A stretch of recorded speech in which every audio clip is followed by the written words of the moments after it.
नमस्ते दोस्तों, मेरा नाम ललित है और आप देख रहे हैं फाइनेंशियल ज्ञान। इस वीडियो में हम जानेंगे शेयर मार्केट क्या होती है, ये कैसे काम करती है, एक इकोनॉमी में शेयर मार्केट का होना जरूरी क्यों है। दोस्तों, आगे बढ़ने से पहले मैं आपको बताना चाहूँगा, हम एक शेयर मार्केट की सीरीज शुरू कर रहे हैं जिसमें हम बेसिक से एडवांस लेवल तक शेयर मार्केट के बारे में पढ़ेंगे और जानेंगे, जिसमें हम जानेंगे शेयर मार्केट क्या होती है, कैसे काम करती है, क्या क्या फ्रॉड्स इसमें होते हैं, क्या क्या बेनिफिट्स इसके होते हैं, क्यों लोग कहते हैं कि शेयर मार्केट एक जुआ है, या क्यों कुछ लोग कहते हैं कि शेयर मार्केट बहुत ही ज़्यादा पैसे बना के देती है, कैसे कंपनीज अर्निंग करती है, कैसे हमें उनकी बैलेंस शीट देखनी चाहिए, कैसे हम उनके रेशोज़ को एनालाइज करते हैं। ये सब कुछ हम इस सीरीज़ में जानेंगे। इसके लिए आप हमारे चैनल को सब्सक्राइब करें और बेल आइकन दबाएं। तो दोस्तों, अब आते हैं हमारे टॉपिक पे, शेयर मार्केट क्या होता है। जैसे कि वर्ड से ही पता लग रहा है, शेयर और मार्केट। जैसे आपको पता होगा, मार्केट एक कोई भी ऐसी चीज होती है जहाँ कोई एक बंदा कुछ सामान बेच रहा होता है और एक बंदा उससे खरीदारी कर रहा होता है। ऐसे बहुत सारे लोग मिलकर जब कुछ सामान बेचते हैं या कुछ लोग कुछ खरीदारी करते हैं, उसे हम एक मार्केट कहते हैं। ऐसा ही कुछ शेयर मार्केट होता है जहाँ पे शेयर्स बिकते हैं। शेयर्स माने हिस्सेदारी। अब हिस्सेदारी क्या होती है? अब शेयर्स को एक एग्जांपल से समझते हैं। दो दोस्त मिलकर एक दुकान खोलते हैं जिसमें वो 50% पैसे एक बंदा लगाता है और 50% दूसरा बंदा लगाता है। उनकी पार्टनरशिप 50-50% की होती है, जिससे 50% शेयर दुकान का पहले बंदे के पास होता है और 50% दूसरे बंदे के पास होता है। इसको हम शेयर्स कहते हैं, माने हिस्सेदारी कहते हैं। उस दुकान में इस बंदे की कितनी हिस्सेदारी है। ऐसी ही बड़ी बड़ी कंपनियों की भी हिस्सेदारी होती है। शेयर्स होते हैं जो कि शेयर मार्केट में बिकते हैं, जैसे मारुति सुजुकी या फिर रिलायंस। इन सब में आप एक छोटी सी हिस्सेदारी ले सकते हैं। उनके शेयर खरीद के उनके जितने परसेंटेज में आप शेयर खरीदेंगे, उस परसेंटेज के हिसाब से आप उस कंपनी के ओनर हो जाएंगे, एक तरीके से मालिक हो जाएंगे उस परसेंटेज ऑफ शेयर के अकॉर्डिंग। जैसे अगर दुकान वाले एग्जांपल से समझे कि आपने 50% पैसा मान लीजिए दुकान में लगाया होता, तो जो भी दुकान से अर्निंग होती उसमें 50% अर्निंग आपके नाम पे आती, क्योंकि 50% शेयर, 50% हिस्सा उस दुकान का आपके पास है। ऐसे ही जितने भी परसेंटेज ऑफ शेयर आप कंपनी के खरीदते हैं, उतने ही परसेंटेज के कंपनी के आप मालिक हो जाते हैं। जो प्रॉफिट कंपनी कमाती है वो आपको उसका हिस्सा मिलता है। तो दोस्तों, ये होती है शेयर मार्केट, जहाँ पे शेयर्स हम किसी कंपनी के खरीद सकते हैं और बेच सकते हैं। अब इंडिया में मेजरली दो स्टॉक एक्सचेंज है, नेशनल स्टॉक एक्सचेंज और बॉम्बे स्टॉक एक्सचेंज। यानी दो मार्केट्स हैं, बॉम्बे स्टॉक एक्सचेंज जहाँ आप अपने शेयर खरीद बेच सकते हैं, और नेशनल स्टॉक एक्सचेंज। लेकिन दोस्तों, शेयर खरीदने और बेचने के लिए आप डायरेक्ट उन मार्केट में ट्रेड नहीं कर सकते। आपको एक ब्रोकर की जरूरत पड़ती है। ब्रोकर आपके बिहाफ पे बाय और सेल करता है। ये सुनने में या देखने में काफ़ी मुश्किल लगता है, लेकिन ये बहुत ही ज़्यादा आसान है। एक ब्रोकर होता है जो एक स्टॉक एक्सचेंज की मेंबरशिप लेता है और वो आपके बिहाफ पे बाय सेल करता है। जैसे जीरोधा है, अपस्टॉक्स है। आजकल डिस्काउंट ब्रोकर काफ़ी हैं जो कि अपना एक ऐप प्रोवाइड करते हैं।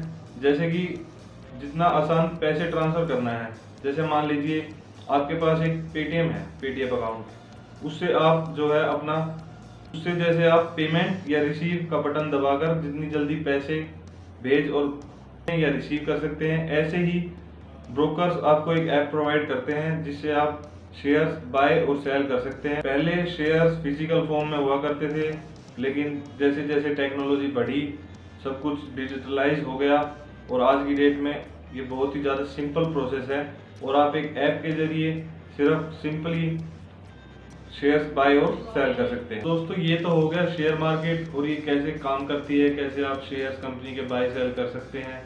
अब समझते हैं शेयर मार्केट इकोनॉमी के लिए ज़रूरी क्यों है। दोस्तों, एक कंपनी है, दोस्तों एग्जांपल लेते हैं रिलायंस का। जैसे रिलायंस ने एक अपनी नई कंपनी खोली, जियो से उसने बहुत सारे टावर्स लगाए, ऑफिस खोले, अपने सिम बांटी और बिजनेस किया। लेकिन अब जियो को और ज़्यादा फर्दर एक्सपेंशन करना है, टीयर 2 टीयर 3 सिटीज़ में और ज़्यादा टावर लगाने हैं, ऑफिस खोलने हैं। लेकिन जियो के पास अभी मान के चलते हैं पैसे नहीं है और उसे एक्सपेंशन करना है, तो जियो के पास दो रास्ते हैं। यही से हम किसी भी कंपनी पे अप्लाई कर सकते हैं। जियो सिर्फ एक एग्जांपल है। मान के चलते हैं जब कंपनी एक्सपेंशन करती है तो उसे फर्दर पैसे चाहिए होते हैं जिससे वो आगे अपने ऑफिस खोल सके या नए प्लांट लगा सके, उसके लिए उसको पैसे चाहिए। उसके लिए उसके पास दो रास्ते हैं, या तो वो बैंक से लोन ले या फिर अपनी कंपनी की कुछ हिस्सेदारी बेच दे और उससे जो पैसा उसके पास आए उससे फर्दर कंपनी को एक्सपेंड करे, नए प्लांट लगाए, नए टावर्स लगाए या नए ऑफिस खोले, जिससे कंपनी को और ज़्यादा प्रॉफिट होगा और कंपनी और बड़ी होगी। ये तो फायदा हो गया कंपनी का। अब हम समझते हैं इससे इकोनॉमी को कैसे बेनिफिट होता है। दोस्तों, जब कंपनी एक एक्सपेंड करती है तो वो बहुत सारे प्लांट लगाती है, टावर्स लगाती है या मान लेते हैं ऑफिस खोलती है, जिससे बहुत सारे लोगों को जॉब मिलती है। जब उनको जॉब मिलती है तो उनकी कुछ अर्निंग होती है। जब अर्निंग होगी तो उनकी परचेजिंग पावर बढ़ेगी, वो खर्चा ज़्यादा करेंगे। जब खर्चा ज़्यादा करेंगे तो दूसरी कंपनियों के प्रोडक्ट्स खरीदेंगे। जब दूसरी कंपनियों के वो प्रोडक्ट्स खरीदेंगे तो उन कंपनियों की सेल इंक्रीज होगी, प्रॉफिट इंक्रीज होंगे, वो कंपनी भी फर्दर एक्सपेंड करेंगी। ऐसे एक साइकिल बनेगी जिससे इकोनॉमी एक ग्रोथ मोड में आ जाएगी। इसलिए शेयर मार्केट का होना एक इकोनॉमी में बहुत ज़रूरी है। दोस्तों, अब जानते हैं कि इससे एक नॉर्मल पर्सन को क्या फ़ायदा है। दोस्तों, अगर शेयर मार्केट नहीं होती और कंपनी अपनी हिस्सेदारी बेच नहीं पाती तो वो फर्दर एक्सपेंशन के लिए बैंक से लोन लेती। जब बैंक से कंपनी लोन लेती है तो बैंक में जो पैसा होता है वो बैंक का तो होता नहीं, हम लोग ही इसमें इन्वेस्ट करते हैं, बैंक में सेविंग करते हैं। जब हम बैंक में सेविंग करते हैं तो हमें इंटरेस्ट मिलता है 5 या 6%। बैंक फर्दर उसको कंपनी को आगे लोन पे दे देता है 10 या 12% पे। बीच में जो उसका इंटरेस्ट का गैप होता है उससे वो अपने खर्चे निकालता है, फर्दर एक्सपेंड करता है। अगर कंपनी 10 या 12% बैंक को इंटरेस्ट भर रही है तो वो जब तक 15 से 17% अगर प्रॉफिट नहीं कमाएगी तो वो इंटरेस्ट कैसे भरेगी या उस लोन को पे बैक कैसे करेगी। अगर वो कंपनी बैंक को पे बैक नहीं करेगी तो बैंक हमें कहाँ से पे बैक करेगा। तो दोस्तों, ये एक साइकिल होती है। अगर मान लीजिए हम सेविंग ना करके डायरेक्ट उस कंपनी में इन्वेस्ट करते हैं तो हमें भी ज़्यादा रिटर्न मिल सकता है। इसके रिस्क अलग अलग टाइप के होते हैं जिसे हमें स्टडी करना होता है कि कौन सी कंपनी में इन्वेस्ट करना चाहिए, कैसे करना चाहिए, क्या हमें देखना चाहिए इन्वेस्ट करने से पहले। और ऐसे एक कॉमन पर्सन को भी शेयर मार्केट से बेनिफिट उठा सकता है, अपने पैसे पे ज़्यादा इंटरेस्ट कमा सकता है, उसकी वेल्थ क्रिएट कर सकता है। दोस्तों, उम्मीद करता हूँ आपको शेयर मार्केट समझ आया होगा, इसके बेनिफिट्स डिसएडवांटेजेस समझ आए होंगे, ये कैसे काम करती है ये समझ आया होगा।